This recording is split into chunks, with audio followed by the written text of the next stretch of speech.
It's your boy BT, and today we're going to be taking a look at the interior of the Acura NSX. So let's just go ahead and give you a quick rundown of the interior of the NSX. Here on the door you have your memory for position 1 and 2. And down on the door you've got your window switches for passenger and driver, which are both automatic. You also have your mirror adjustment switch. Then you've got a vent over here on the left, and you've got a button for your parking sensor and your traction. Then we come over here to the steering wheel. You have controls for the radio as well as your voice command. Picking up the call, ending the call. Got the horn in the center. You've got your adjustment here for the screen up here. And then you've got your cruise control, which also functions when the cruise is off to raise and lower the eye lift system.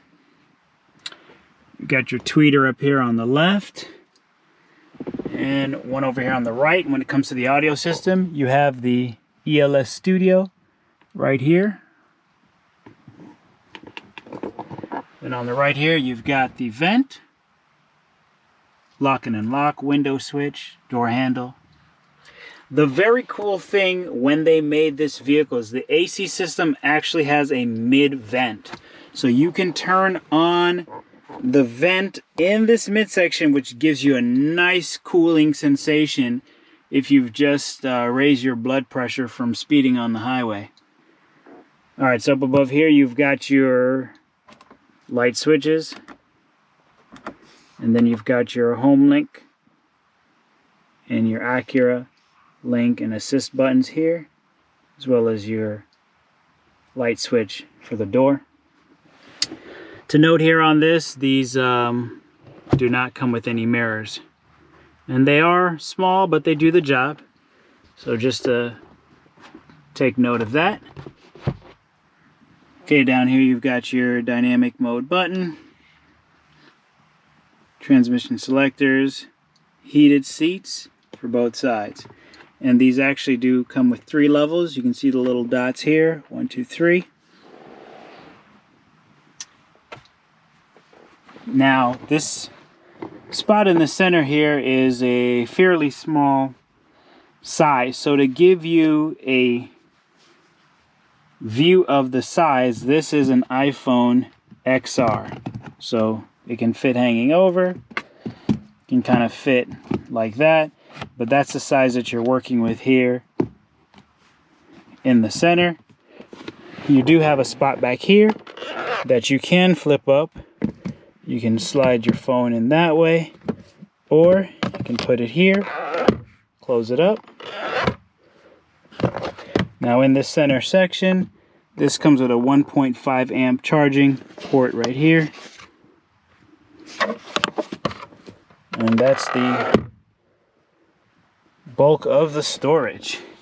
Now when it comes to storage, you do have a little spot here. On the side of the door you can tuck your phone away. So there is some decent spots available for storage.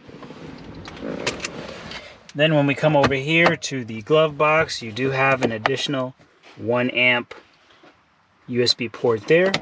And then you've got some switches for the window and the trunk.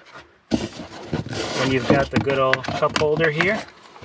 Some of these vehicles do not even come with cup holders, so at least they thought of something here. So there's your cup holder, which you can put in and take out. Stow that away. So that's that for there. So when it comes to the phone, previous owner did put this in here so that he could just keep his phone within arm's reach, since there is no dedicated spot.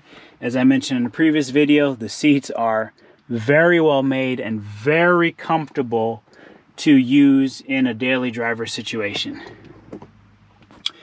Alright, so here beneath the paddle shifter you have your windshield washer adjustments, and then on the left side you got your signal and your lights.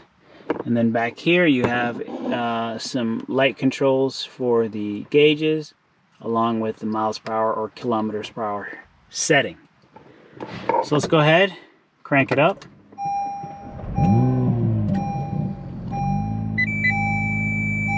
X-band, K-band, Ka-band, laser, GPS connected. Okay, so on this little wheel, as I'm toggling this wheel here, once we get through all of our various errors that are popping up. Okay, so on this screen you have lovely seatbelt reminder. We get through our errors here. You've got an average fuel reading. Okay, so after the fuel you've got a range. You've got an elapsed time for whichever trip you're looking at. You've got an average speed.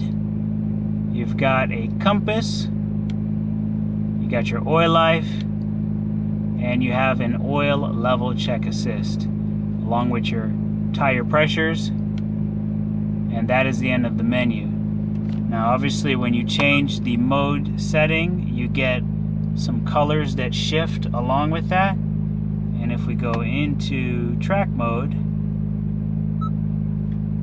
nothing changes but just the actual setting. So no color changes there. But if we go down to sport, you can see it change. And if we go to quiet, you can kind of see the transition with the gauges there.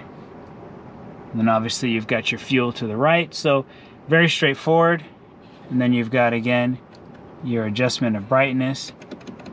You can take the brightness all the way down, or you can put it all the way up to the max. So those are the available settings for the gauges.